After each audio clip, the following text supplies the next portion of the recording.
দেখো এই প্রবলেমটা ডিউতে 14-15-তে আসছিল এবং খুবই কনসেপচুয়াল একটা প্রবলেম। পড়ো সবাই।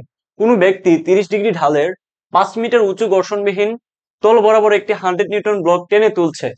ব্লকটি সমদ্রুতিতে চললে ব্যক্তি কি পরিমাণ কাজ করবে? সো এরকম কোয়েশ্চেন কিন্তু হরহামেশাই চলে আসে। শুধু ঢাকা ইউনিভার্সিটি না, সবগুলো ইউনিভার্সিটিতে কিন্তু এই টাইপের কোয়েশ্চেন চলে আসে। সো কনফিউশন তৈরি হয় সবার মধ্যে যে ভাই এই ক্ষেত্রে আসলে এফএস কস থিটা হবে নাকি এফএস সাইন থিটা হবে। সো একটু ভালো মতো খেয়াল করো, কনসেপ্টটা একটু ক্লিয়ার করো। দেখো, এই হচ্ছে একটা তল, তাহলে তলের সাথে একটা সামথিং কোণে আছে, তাই না? কোণে একটা ব্লককে টানা হচ্ছে। তাহলে একটা ব্লক মনে করো যে এইটা, মনে করো যে একটা ব্লক, যেটা হচ্ছে কতটুকু তার ওজন, সেটা হচ্ছে 100 নিউটন। 100 নিউটন। ওকে। তো এখানে কি কি ঘটনা ঘটতে পারে সেটা একটু আগে সুন্দর মতো লিখে নাও। যেমন তার ওজন কোন দিকে কাজ করবে? এইদিকে, নিচে, ডাব্লিউ। Very simple. এটা হচ্ছে তার সামথিং থেটা, যেটার কোণ দেওয়া আছে 30 ডিগ্রি। তাহলে এই যে ব্লকটার ডাইরেক্ট নিচে কাজ করবে ডাব্লিউ, ওজনটা। তাহলে এই ওজনটার কয়টা উপাংশ হবে? দুটো উপাংশ হবে। কারণ এই যে একটু খেয়াল করো, এখানে থেটা আছে না, তো থেটা কোণে অবশ্যই তার উপাংশ দুইটা ভাগে বিভক্ত হবে। তাহলে অবশ্যই একটা ভাগ হচ্ছে এইদিকে কাজ করবে, উপাংশ একটা এইদিকে কাজ করবে, আর আরেকটা কাজ করবে কোন দিকে? আরেকটা কাজ করবে হচ্ছে এই দিকে। কালার আমি একটু ভিন্ন রকম দেই, এই হচ্ছে আরেকটা কাজ করবে। ওকে। আচ্ছা, এবার একটু খেয়াল করো, এই যে কোণটা, এই কোণটা আর এই কোণটা কিন্তু সেম। এই থেটা আর এই থেটা কিন্তু জিওমেট্রিক্যালি সেম, একটু আমরা সবাই জানি। তাহলে খেয়াল করো তো, যার সাথে কোণ হবে সে হবে কস থেটা। তাহলে কোণ হয়েছে নিচেরটার সাথে, এটা হবে কস থেটা। তাহলে এটা হবে স্বভাবতই ডাব্লিউ সাইন থেটা। ওকে। আর এদিকে তার একটা কি কাজ করতেছিল? ফোর্স কাজ করতেছিল, মানে একটা সামথিং ফোর্সে তো এদিকে টানা হচ্ছিল, তাই না? তাহলে এখন এখান থেকে আমরা কি কি জিনিস বলতে পারি? এই যে তোমার একদম তল বরাবর কাজ করতেছে ডাব্লিউ কস থেটা, ঠিক তার বিপরীত দিকে একটা বিপরীতমুখী বল কাজ করবে। এটা আমরা নিউটনের থার্ড ল থেকে শিখছি, প্রত্যেক ক্রিয়ারই তার সমান ও বিপরীতমুখী প্রতিক্রিয়া বল আছে। তাহলে এটাকে আমরা নাম দিব কি? এটা হচ্ছে আমাদের আর। তাহলে এই জায়গাটা থেকে আর ইকুয়ালস টু হবে ডাব্লিউ কস থেটা। তাহলে এখান থেকে এটা কিন্তু অমিট হয়ে গেছে, মানে চলে গেছে। এখানে এই ফোর্স আর কোনো কাজ নাই, যেহেতু সমান সমান একটা জায়গার মধ্যে নিচে যেটা কাজ করতেছে সেম ফোর্স উপর দিকে কাজ করতেছে, তো এটার মধ্যে তো আর কোনো চেঞ্জ আসবে না, তাই না? দুইটা অমিট হয়ে যাবে, বিপরীতমুখী বল। এটা এদিকে নিয়ে আসো, তাহলে আর মাইনাস এটা সমান 0 হবে। তাহলে এই ফোর্সের কোনো কাজ নাই। কাদের কাজ আছে? আমাদের এখন এই মুহূর্তে কাজ আছে হচ্ছে এই ডাব্লিউ সাইন থেটা, আর এই হচ্ছে এফ। দ্যাট মিনস একই লাইনে, ঠিক আছে, বা একই বিন্দুতে দুইটা ফোর্স কাজ করতেছে। তো আমি নিউটনিয়ান বলবিদ্যার যেই চ্যাপ্টার এখানে তোমাদেরকে কনসেপ্টটা দেখাইছিলাম, যদি একটা বিন্দুতে দুইটা ফোর্স কাজ করে তাহলে হবে summation of F equals to M A. একটু যদি না বুঝে থাকো তাহলে আমাদের সেই আগের ক্লাসটাতে একটু যাও, তাহলে দেখলেই বুঝতে পারবা কনসেপ্টটা। তাহলে এখান থেকে একটু খেয়াল করো তো কি কি ফোর্স আছে এখানে। এখানে আছে তোমার এফ, উপরের দিকে কাজ করতেছে, এদিকে টান দিচ্ছে হচ্ছে তোমার sine theta, W sine theta equals to M A. একটু খেয়াল করো এখানে কি বলছে আমাদের একটা কথা, সমদ্রুতিতে বি এর মান 0। বি এর মানটা কি? 0। গুল্লা যদি হয় তাহলে এম থাকলো এখানে, এ মানে হচ্ছে V by T. That means M থাকলো, বি এর মান 0, divide by T, that means এই পুরোটার মান গুল্লা। তাহলে এখানে হবে, দেখো তো, পুরোটার মান গুল্লা হইলে এফ ইকুয়ালস টু হবে W sign theta. Sine theta পাইছি, এটা কি এফ এর মান। বাট আমাদেরকে বলছে কাজ বাইর করতে, আমাদেরকে কি বলছে? কাজ বাইর করতে, তাই না? তাহলে কাজ বাইর করতে বললে আমরা সিম্পলি এখান থেকে লিখতে পারি W equals two F S. একটু তো আমরা লিখতে পারি, এফটা আমরা পাইছি কি? ডাব্লিউ সাইন থেটা, আর সাথে একটা কি আছে? এস আছে।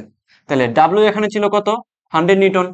ইন্টু সাইন থেটা, সাইন কত ছিল? 30 ডিগ্রি। ইন্টু কি ছিল বলতো? ইন্টু ছিল হচ্ছে তোমার এস। এস এর মান কত ছিল ভাইয়া বলতো? এস এর মান ছিল 5 মিটার, 5 মিটার উঁচু। তাহলে আলটিমেটলি আমাদের আনসারটা কি হবে? সাইন 30 মানে হচ্ছে হাফ, হাফ দিয়ে 100 কে ভাগ করলে থাকবে 50, 5 50 হচ্ছে 250 জুল। তাহলে আনসার হচ্ছে আমাদের 250 জুল। বুঝছো কিনা? 250 জুল। খুব কঠিন মনে হচ্ছে? একদম ইজি ব্যাপার স্যাপার, একটু ঠান্ডা মাথায় ভাবো তাইলেই হবে। খুব তাড়াতাড়ি করা যায়, বাট তোমাদেরকে আমি কনসেপ্ট সহ দেখাইলাম যাতে বেসিকটা বুঝতে পারো ডিপলি, পরবর্তীতে যে কোনো প্রবলেম আসলে যাতে পারো। একটা কোয়েশ্চেন আনসার আমি দেখলাম, এটাই মানে পারবো আর অন্যটা দিলে পারবো না, এরকম করে হবে না। ডিপ কনসেপ্ট বুঝবা এবং ওইটা অ্যাপ্লাই করা শিখবা, যাতে প্রত্যেকটা প্রবলেমে তুমি অ্যাপ্লাই করতে পারো। কস থেটা নাকি সাইন থেটা হবে, এটা নিয়ে কি আর প্রবলেম হবে? নিশ্চয়ই হবে না। যে শর্টকাটটা শিখাইলাম এটা থেকে তোমরা জাস্ট 5 সেকেন্ড এটা করে ফেলো। কি বলছে? গতিশক্তি বিভব শক্তি কি হবে? দ্বিগুণ হবে। তো সূত্র কি ছিল? x equals to h divided by n plus 1। So এখানে h এর মান কত দেওয়া আছে? 30 মিটার। আগের ম্যাথটাই বলছে কি দ্বিগুণ হবে, তার মানে হচ্ছে তোমার কত? 3, তার মানে আলটিমেটলি হচ্ছে 10 মিটার। আনসার হচ্ছে 10 মিটার।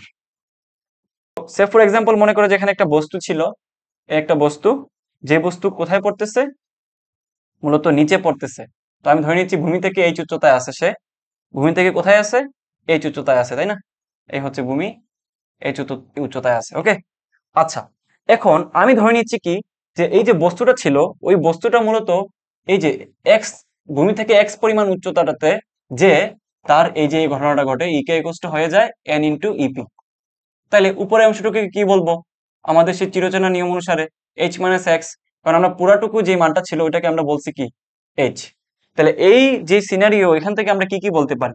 এখান থেকে আমরা বলতে পারি ই কে সমান আমরা জানি কি half of M V square. আবার ইপি বলছে, তাই না? তাহলে ইপি সমান আমরা কি, ধরো এখানে দিলাম এন, ইপি মানে হচ্ছে আমরা জানি এম জি এইচ, তাই তো? আবার এখান থেকে আমরা যদি ভেলোসিটি বের করার চেষ্টা করি, তাহলে V square equals to E square plus 2g। কি হবে দেখো তো, ভেলোসিটি কখন হিসাব হবে? যখন বস্তুটা এখান থেকে পড়ে যাচ্ছে, তখনই তোমার ভেলোসিটিটা হিসাবে আসবে। তখন তার উচ্চতাটা কি হবে? উচ্চতাটা কি এইচ হবে নাকি এইটা হবে? অবশ্যই এইচ মাইনাস এক্স হবে, কারণ সে পড়তেছে এখান থেকে, তাই না? এখান থেকে পড়ে সে যাচ্ছে এইচ মাইনাস এক্স পর্যন্ত, কারণ এক্স পর্যন্ত যেই তো তার এই ঘটনাটা ঘটে। তাহলে তার হিসাব হবে কতটুকু ভেলোসিটির জন্য, তার গতিশক্তি প্রাপ্ত হওয়ার জন্য তার এইচ মাইনাস এক্স দূরত্বটাই কাজে আসতেছে। সো এই ক্ষেত্রে আমাদের এখানে এইচ হবে H minus x. That means দেখো আমাদের আদিবেগটা তো শূন্যই বলছে, স্থির অবস্থা ছাড়ছে এখানে, তাই না? আদিবেগটা 0। সো দেয়ারফর এখানে থাকতেছে just 2g H minus X. Okay, তাহলে এখান থেকে আমরা বলতে পারি হাফ এম বি স্কোয়ার, মানে আমরা পাইছি একটু আগে 2g, কি পাইছি? H minus X. ওকে, আচ্ছা। তো এখানে এন তো জায়গা থাকলো ইনটু, এখান থেকে আমরা এম থাকলো জায়গায়, তারপর জি জায়গা থাকলো, এইচটা কি হবে? এইচটা কি এইচ হবে নাকি এক্স হবে? কারণ দেখো ভূমি থেকে এক্স উচ্চতায়, এখানেই তো তার কি হবে? তার বিভব শক্তিটা জমা থাকবে, তাই না? কারণ ভূমি থেকে সামথিং উচ্চতার মধ্যেই তো তার বিভব শক্তিটা সৃষ্টি হয়। কিছু একটা উচ্চতায় থাকলে তখন তার মধ্যে স্থিতিশক্তি উদ্ভব হয়। সো ডেফিনেটলি এখানে এক্সটা হবে, তাহলে এখানে হবে এক্স। তাহলে এখান থেকে আমরা যদি একটু টু টু বাদ দিয়ে দিই, তাহলে এখানে হবে এম জি, তারপর এইচ মাইনাস এক্স, আর এদিকে হবে N into M G X. তাহলে এখানে এম জি কাটা থাকতেছে H minus X equals to N X. Therefore H equals to N X plus X. So X common নিলে এখানে থাকতেছে N plus one. Therefore এখান থেকে আমরা বলতে পারি যে X equals to H divided by N plus one. এটাই হচ্ছে আমাদের সেই কাঙ্ক্ষিত শর্টকাটটা। বোঝা গেছে? আশা করি সবাই বুঝছে এটা। সবাই আমরা এটা পরবর্তীতে ইউজ করব, সরাসরি ফর্মুলাটা ইউজ করলেই হয়ে যাবে। তো দেখো এই প্রবলেমটা খুবই ইম্পর্টেন্ট একটা প্রবলেম। কতবার আসছে দেখো, ডিউতে আসছে, কেইউতে আসছে, চুয়েটে আসছে। অবশ্যই একটা ইম্পর্টেন্ট প্রবলেম, তাই না? মানে তো বারবার আসতো না। এই ধরনের প্রবলেম তোমরা বারবার বারবার প্র্যাকটিস করবা, কারণ এগুলো পরীক্ষায় আসার সম্ভাবনা 100% থাকে। কি বলছে যে 30 মিটার উচ্চতা থেকে একটি বস্তুকে বিনা বাধায় পড়তে দিলে, ও আচ্ছা এটা তো আগেরই প্রবলেম। এটা একটু তোমরা নিজেরা করো তো, হোমওয়ার্ক থাকলো। সিম্পল ম্যাথ, অনেক ম্যাজিক ল দিয়ে করা যায় 5 সেকেন্ডের ভিতরে। দেখো এই প্রবলেমটাও বহুত জায়গায় আসছে, ডিউতে আসছে, সিইউতে আসছে। তার মানে এটাও ইম্পর্টেন্ট একটা প্রবলেম। চিত্রে দেখানো পথ দিয়ে একটি 4 নিউটন ওজনের পাথরকে পৃথিবীর অভিকর্ষীয় ক্ষেত্রে পি বিন্দু থেকে আর বিন্দুতে স্থানান্তরিত করা হলো। পাথরটির স্থিতিশক্তি কত বৃদ্ধি পেল? একটু খেয়াল করো তো, এখানে একটু তোমাদের এখানে ব্রেনটা খাটাইতে হবে। আমাদের সূত্র কি ছিল? সামথিং উচ্চতা যদি কিছু একটা থাকে, মানে সামথিং উচ্চতা যদি কোনো একটা জিনিস থাকে, এটা হচ্ছে সারফেস, তো সেই ক্ষেত্রে তার মধ্যে জমা থাকে ইপি, মানে হচ্ছে এম জি এইচ। এটুক তো আমরা সবাই জানি, এটুকে কারোর কোনো অসুবিধা থাকার কথা না। তো একটু খেয়াল করো তো, আমার এখানে ম্যাটার করতেছে কি? আমার এখানে ম্যাটার করতেছে কতটুকু উচ্চতায় সে আছে, কতটুকু উচ্চতায় সে আছে ভার্টিক্যালি। এই যে দেখো লম্বিক ভাবে সে কতটুকু উচ্চতায় আছে। এখানে কি কোনো কিছু কনসিডারেশনে আসতেছে যে সে বামে আছে নাকি ডানে আছে? অর্থাৎ সে অ্যাকচুয়ালি তোমার হরাইজন্টালি কতটুকু কতটুকু তোমার স্মরণ হচ্ছে, এটা কি এখানে হিসাবে আসতেছে? অবশ্যই না। তার মানে তার একমাত্র কনসিডারেবল জিনিস হচ্ছে তোমার এইচ এর মানটা, তাই না? তাহলে এই ক্ষেত্রে একটু খেয়াল করো তো, এখানে পি থেকে যাইছে কোথায়? আরে। তাহলে পি থেকে যদি আরে যায়, তাহলে একটু খেয়াল করো তো, এখান থেকে পি প্রথমে গেছে কোথায়, কিউতে, তারপর গেছে আর এ। হিসাব কোথায় থেকে কোথায় হবে বলতো? এখান থেকে এখানে কোনো হিসাব হবে? একটু আগে আমি বলছি যে জাস্ট এইচটা কনসিডারেবল হবে, জাস্ট এইচটা কনসিডারেবল হবে। ডানে গেছে নাকি বামে গেছে, তার হরাইজন্টালি কোথায় গেছে, এটা কোনো হিসাবই আসতেছে না। সো ভার্টিক্যালটা হিসাব করো, তাহলে এটুকু আমার কাজে আসবে না। জাস্ট আমার এখানে এইচ কতটুকু আছে এটাই আমার কাজে আসবে। এইচ হচ্ছে কত, 30 মিটার। দ্যাট মিনস এখন যদি আমরা তার কাজটা হিসাব করি, তাহলে কাজটা হবে W equals to M G H. অনেকে আছে কি করে, গাধার মতো এটা ইউজ করে দেয় সরণটা। কেন এটা ইউজ হবে কেন? এটা তো জাস্ট তোমার কি পরন্ত বস্তুর ক্ষেত্রে ফর্মুলা না? তো পরন্ত বস্তুর ক্ষেত্রে কি আমরা তোমার যেই লব্ধি যে সরণটুকু ছিল ওইটা আমরা ইউজ করছি না? আমরা কোনটা ইউজ করছি? আমরা জাস্ট দেখছি যে তার ভার্টিক্যালি কতটুকু দূরত্ব সে অতিক্রম করছে। সো এই ক্ষেত্রে এম জি এইচটাই হবে। তো এম এর মানটা এখানে কত হয়? এম এর মানটা হচ্ছে এখানে এম জি এর মানটা দেওয়া আছে কত, 4 নিউটন, ইন্টু এইচ এর মান কত দেওয়া আছে, এইচ এর মানটা এখানে এই যে এখানেই তো দেওয়া আছে কত, 30। তাহলে 3 4 12, দ্যাট মিনস হচ্ছে 120 মিটার। বুঝা গেছে? বুঝছি আমরা। তাহলে আনসার হচ্ছে বিটার বলতেছি কেন, এটা তো জুল হবে তাই না, এটা জুল হবে।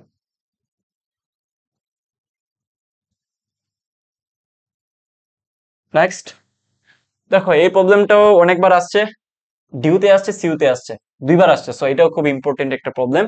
বলছে একটি গাড়ি 36 কিলোমিটার পার আওয়ার বেগে, এটাও কিন্তু আমরা শর্টকাট দিয়ে বের করে ফেলতে পারি। অনেকগুলো শর্টকাট তোমাদেরকে দেখাচ্ছি আজকে, তাই না? সবগুলা নোট করে রাখো, পরীক্ষার হলে ওগুলাই থেকেই তুমি পরীক্ষায় দাগায় দিয়ে আসবা, তাহলেই দেখবা তোমার একটা ভালো রেজাল্ট হচ্ছে এবং সব জায়গায় তুমি র্যাঙ্ক করতে পারতেছো। তো বলছে গাড়িটি গতিশক্তি দ্বিগুণ হবে কোন বেগে গেলে, তাই না? আমাদেরকে একটা বেগ দিয়ে দিয়েছে, এখন বলছে কোন বেগে চললে গাড়িটি গতিশক্তি দ্বিগুণ হবে। তাহলে এই ক্ষেত্রে শর্টকাটটা একটু লিখে রাখো। শর্টকাটটা হচ্ছে অ্যাকচুয়ালি, যখন আমাদেরকে দুইটা বেগ দিবে এবং বলবে যে সামথিং গুণ হচ্ছে, তাহলে আমাদেরকে আহ কোন বেগটা বের করতে বলবে, তখন আমাদের ভি টুটা বের করতে হবে, তাই না? তাহলে ভি টুটা হবে √n ইন্টু ভি ওয়ান। তাহলে ভি টু, √2 জায়গায় থাকবে। তাহলে ভি ওয়ানটা কত ছিল, 36 কিলোমিটার পার আওয়ার। এখানে একটু বোঝার বিষয় আছে, ভি ওয়ানটা দেওয়া আছে 36 কিলোমিটার পার আওয়ার, বাট এখানে সবগুলো কিসে দেওয়া আছে, সবগুলো দেওয়া আছে মিটার পার সেকেন্ডে, এসআই এককে। সো আমাদেরকে এখান থেকে যদি আমরা মিটার পার সেকেন্ডে নিতে যাই, তাহলে আমি তোমাদেরকে শর্টকাটটা শিখাই দিয়েছিলাম যে 36 কে কেবল 3.6 দিয়ে ভাগ করলে আমাদের এককটা চলে আসে মিটার পার সেকেন্ডে। তাহলে একটু খেয়াল করো, 36 উপরে থাকলো 3.6, কোন একটা পয়েন্টকে যখন আমরা মানে ভগ্নাংশ বাদ দিয়ে নর্মাল সংখ্যা হিসেবে প্রকাশ করতে চাই, তাইলে খেয়াল করো তো পয়েন্টস আছে তাই না? পয়েন্টটা সরাইতে আমরা কি করব, জাস্ট 10 দিয়ে ভাগ করে দিব 36 কে। তাহলে 36 কে আমরা 10 দিয়ে ভাগ করলে এই 36টা হয়ে যাবে 3.6। তার মানে 3.6 যে কথা, তাইলে 36/10 সেম কথা। তাহলে এই নিচের 10টা উঠে আসবে কোথায়, উপরের 10। আবার নিচেও 36, তাহলে 36 কাটা থাকবে শুধু 10 মিটার পার সেকেন্ড। বুঝাইতে পারছি? সো এখানে হবে তোমার 10। তাহলে এখান থেকে আমরা বলতে পারি √2 মানে হচ্ছে 1.41 সামথিং ইন্টু 10। তাহলে এখানে দেখো 10 দিয়ে গুণ করলে হবে 14 point something metre per second. তাহলে আনসার হচ্ছে 14 টাইপের কিছু একটা। তাহলে 14 মিটার পার সেকেন্ড। এই যে বোঝা গেছে তো, সিম্পল ম্যাথ এবং খুব সুন্দর শর্টকাট। এই শর্টকাট গুলো একটু যেভাবে দেখাইছি খাতার মধ্যে তুলে রাখো, পরীক্ষার হলে অনেক বেশি কাজে দিবে।